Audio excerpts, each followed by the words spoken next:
Football ലോകത്തെ ഈ വർഷത്തെ മികച്ച താരത്തിനുള്ള ബാലൻഡിയോർ പുരസ്കാരം PSG താരം ഉസ്മാൻ ഡെംബലയ്ക്ക്. ബാഴ്സലോണയുടെ യുവതാരം യാമിൻ യമാലിനെ പിന്തള്ളിയാണ് ഫ്രഞ്ച് സ്ട്രൈക്കർ ഡെംബലെ പുരസ്കാരത്തിൽ മുത്തമിട്ടത്.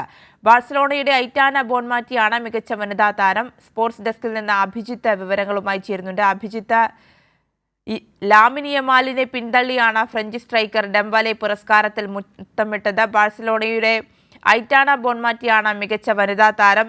ബാലൻഡിയോർ പുരസ്കാര നേട്ടവുമായി ബന്ധപ്പെട്ട വിശദാംശങ്ങളിലേക്ക് പോവുകയാണെങ്കിൽ ആര്യ, ഫുട്ബോൾ ലോകത്തെ ഈ വർഷത്തെ മികച്ച താരങ്ങൾക്കുള്ള അവാർഡാണ് ബാലൻഡിയോർ പുരസ്കാരം.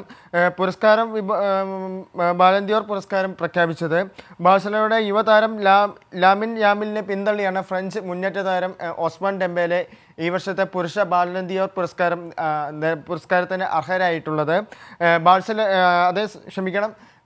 ബാഴ്സലോണയുടെ താരമായ ഐറ്റാന ബോൺമാറ്റിയാണ് മികച്ച വനിതാ താരം.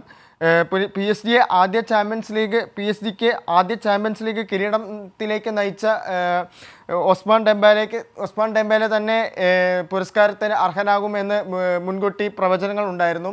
ആ പ്രവചനങ്ങളെ സാധൂകരിക്കുകയാണ് ഇന്ന് പുലർച്ചെ നടന്നിട്ടുള്ള പുരസ്കാര ചടങ്ങിൽ ഉണ്ടായിരിക്കുന്നത്.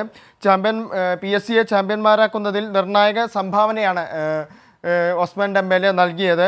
35 ഗോളും 16 അസിസ്റ്റുമായി സീസണിൽ PSG കുപ്പായത്തിൽ വൻപിച്ച പ്രകടനമാണ് ഒസ്മാൻ ഡെംബേലെ കാഴ്ചവെച്ചിരുന്നത്. ആദ്യമായാണ് ഒരു വനിതാ താരം 3 തവണ ഈ പുരസ്കാരത്തിന് അർഹരാകുന്നത് എന്നുള്ള മറ്റൊരു പ്രത്യേകതയും കൂടെ ഐറ്റാന ബോൺമാറ്റി പുരസ്കാരം നേടിയതിലൂടെ സംഭവിച്ചിട്ടുണ്ട്. 2023, 24, 25 എന്നീ വർഷങ്ങളിലാണ് ഐറ്റാന ബോൺമാറ്റി പുരസ്കാരം നേടിയത്.